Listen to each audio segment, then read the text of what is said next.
Hey everyone, ये है class 3 की मैथ्स जिसमें हम करेंगे डिवीज़न। और आज मैं आपको कुछ डिवीज़न के टिप्स बताने वाली हूँ जिसमें हम बहुत ज़्यादा गलती करते हैं। नॉर्मली हमें पता नहीं होता है और हम बच्चे को भी नहीं सिखा पाते हैं।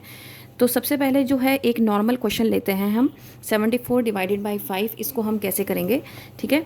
तो ये जो पार्ट होता है 74 डिवीज़न के साइन से पहले ये हमें ब्रैकेट के अंदर लिखना होता है और इसको हम कहते हैं डिविडेंड। इसको हम कहते हैं डिविडेंड, ठीक है। ये जो डिवीज़न साइन के बाद जो नंबर होता है इसको हमें यहाँ पर पुट करना होता है और इसको हम कहते हैं डिवाइज़र। और ये हमारा टाइम्स टेबल होता है। दैट मीन्स ये वाला टाइम्स टेबल हमें पढ़ना होता है इस क्वेश्चन को सॉल्व करने के लिए। क्योंकि यहाँ पर 5 है और यहाँ पर पहला डिजिट 7 है, दैट मीन्स 5 से बड़ा है। डिवाइज़र से अगर आपका जो पहला डिजिट है वो बड़ा है तो आपको 1 डिजिट एट अ टाइम लेना है। दैट मीन्स 5 1 जा 5, ठीक है। देन डिवीज़न जो होता है हमारा रिपीटेड सब्ट्रैक्शन होता है। क्यों होता है? क्योंकि अब 7 में से मैं 5 माइनस करूँगी तो 2 आएगा, इसलिए इसको डिवीज़न को रिपीटेड सब्ट्रैक्शन भी कहते हैं। अब मैं यहाँ पर 4 को उतारूँगी नीचे, मेरा 24 हो गया। 5 के टेबल में 24 कब आता है? 5 4 जा 20 होता है और 5 5 जा 25 होता है, तो 24 तो आता ही नहीं है।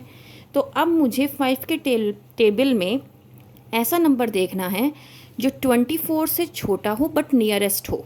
तो 5 4 जा 20 नियरेस्ट है, क्योंकि 5 5 जा फिर 25 है जो कि 24 से बड़ा है। तो हम क्या लेंगे? 5 4 जा 20, ठीक है। अब अगेन मैं क्या करूँगी? सब्ट्रैक्ट करूँगी। 24 में से 20 को माइनस करूँगी तो मेरे पास 4 आएगा, राइट। तो ये जो मेरे पास आया है इसको हम कहते हैं रिमाइंडर। हम इसको क्या कहते हैं? रिमाइंडर। और ये जो मेरे पास आया है ये आंसर जो है वो होता है कोशेंट। क्या होता है हमारा? कोशेंट। तो आपसे यहाँ पर कुछ क्वेश्चंस पूछे जा सकते हैं जो कि मल्टीपल चॉइस क्वेश्चन होते हैं। वो क्या होते हैं? सबसे पहला क्वेश्चन होता है आपका कि आपका जो आंसर होता है, आपका जो आंसर होता है डिवीज़न में वो क्या कहलाता है? वो कहलाता है कोशेंट, ठीक है। दूसरा क्वेश्चन आपका ये होता है कि जैसे आपने डिविडेंड, ये जो पार्ट है जो आप ब्रैकेट के अंदर लिख रहे हो इसको क्या कहते हैं? इसको हम कहते हैं डिविडेंड, ठीक है। तो क्वेश्चन इस तरीके से पूछा जाता है कि जो भी आप नंबर डिवाइड कर रहे हो उसको हम क्या कहते हैं, या जिस नंबर से डिवाइड कर रहे हो उसको क्या कहते हैं हम? डिवाइज़र। जिस नंबर को कर रहे हो वो कहलाता है डिविडेंड। और सबसे बड़ी बात, डिवीज़न क्या है? डिवीज़न क्या है? Repeated subtraction. क्या है? Repeated subtraction. तो ये कुछ इम्पॉर्टेंट पॉइंट्स हैं जो आपको याद करने हैं, आपको समझ में आने चाहिए, आपके दिमाग में होने चाहिए जब आप बच्चे को पढ़ा रहे हैं, ठीक है। उसके बाद अब सबसे ज़्यादा बच्चे जो गलती करते हैं ना वो इस तरह के क्वेश्चन में करते हैं। जैसे मैं एक क्वेश्चन लिख रही हूँ 707 डिवाइडेड बाई 5, ठीक है। ये तो बिल्कुल इजी क्वेश्चन है। 5 1 जा 5। हमें फिर से वही देखना है कि अगर ये नंबर बड़ा है तो मुझे single digit at a time लेनी है। तो 7 में से 5 गया, 2 आ गया, इस 0 को मैं यहाँ उतारूँगी तो 5 4 जा 20 हो गया। देन अब मैं इस 7 को यहाँ पर उतारूँगी तो 5 1 जा 5 हो गया। और फिर से ये मेरा 2 क्या बच गया? ये रिमाइंडर हो गया, ये मेरा डिविडेंड हो गया, ये 141 मेरा कोशेंट हो गया और 5 मेरा हो गया डिवाइज़र, ठीक है। ये बेसिक चीज़ है। देन उसके बाद एक क्वेश्चन लेते हैं हम 406 डिवाइडेड बाई 10।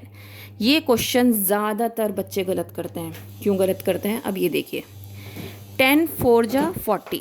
अब यहाँ पर क्योंकि 2 डिजिट है तो मैं यहाँ पर सिंगल डिजिट नहीं देख सकती। क्यों नहीं देख सकती? क्योंकि 10 से छोटा है ये नंबर। जब भी मेरे डिविडेंड का फर्स्ट डिजिट इस डिवाइज़र के नंबर से छोटा होगा तो मुझे 2 डिजिट एक साथ देखनी होंगी, ठीक है। तो 10 4 जा 40। अब मैं माइनस करूँगी तो ये 0 0 आएगा। अब मुझे यहाँ पर क्या उतारना है? 6। अब लेकिन 10 बड़ा है और 6 छोटा है। ऐसे केस में हम क्या करें? क्या ये हमारा रिमाइंडर हो गया? No, that is wrong. अगर आप इसको रिमाइंडर मानोगे तो दैट इज़ रॉन्ग। तो हमें क्या करना है? 10 0 जा 0, ठीक है। क्योंकि ये नंबर इस नंबर से मेरे डिवाइज़र से छोटा था इसलिए मैंने क्या किया? 10 0 जा 0। अब मैं सब्ट्रैक्ट करूँगी। आपको पता होना चाहिए अगर हम किसी भी नंबर से 0 को सब्ट्रैक्ट करते हैं तो वो नंबर एज इट इज़ आ जाता है। नाउ ये दिस 6 इज़ माई रिमाइंडर। अब ये 6 मेरा रिमाइंडर है, ठीक है, इतना समझ में आया। ये बहुत इम्पॉर्टेंट पॉइंट है जो मैंने आपको समझाया, यहाँ पर बच्चे बहुत ज़्यादा गलती करते हैं। ठीक है, तो यहाँ पर आपको गलती नहीं करनी है, अपने बच्चे को समझाना है। अब मैं आपको तरीका बताती हूँ कि अगर हमने डिवीज़न का क्वेश्चन कर लिया तो हमें कैसे पता चलेगा कि हमारा ये आंसर करेक्ट है या नहीं है। तो इसका एक फॉर्मूला होता है, इसको हम क्वोशेंट कहते हैं, ये हमारा डिवाइज़र कहलाता है और ये डिविडेंड होता है और ये रिमाइंडर। तो इसका फॉर्मूला होता है quotient multiply by divisor plus remainder. तो वो क्या हो जाएगा, आपके डिविडेंड के इक्वल होगा। अगर वो डिविडेंड के इक्वल है तो ये आपका आंसर करेक्ट है। तो मेरा क्वोशेंट आया 40, मेरा डिवाइज़र है 10 प्लस रिमाइंडर है 6। तो अगर मैं बॉडमास का रूल लगाऊं तो सबसे पहले मुझे क्या करना पड़ेगा, मल्टीप्लाई करनी है, देन एडिशन और सब्ट्रैक्शन करना है। तो 40 10 क्या हो जाएगा 400 प्लस 6, सो 406। तो दैट मीन्स मेरा आंसर करेक्ट है, क्योंकि मेरा डिविडेंड जो है वो भी 406 है। अगर ये दोनों इक्वल आ गए दैट मीन्स मेरा आंसर करेक्ट है। अब अगर मैं इसको 10 0 या 0 ना करती तो ये मेरा 4 रह जाता सिर्फ, है ना। अब इस फॉर्मूले में हम एक बार वो 4 पुट करके देखते हैं क्या हमारा आंसर करेक्ट आता। तो 4 × 10 + 6, 4 10 जा 40 प्लस 6, तो मेरा आंसर होता 46, जो कि रॉन्ग है। 406 मेरा डिविडेंड है और यहाँ पर मेरा आंसर आ रहा था 46। अगर मैं 4 पुट करूँ, अगर मैं ये वाला स्टेप ना करूँ तो दैट मीन्स ये स्टेप बहुत इंपॉर्टेंट है, जो बच्चे ज़्यादातर मिस करते हैं। बच्चों को कॉन्सेप्ट नहीं पता होता है कि हम यहाँ 10 0 या 0 क्यों करेंगे। ठीक है, तो ये बहुत इंपॉर्टेंट पॉइंट्स हैं जो आपको अपने बच्चे को बताने हैं। उम्मीद करती हूँ आपको समझ में आया होगा। If yes please like share and subscribe. That's all, thank you.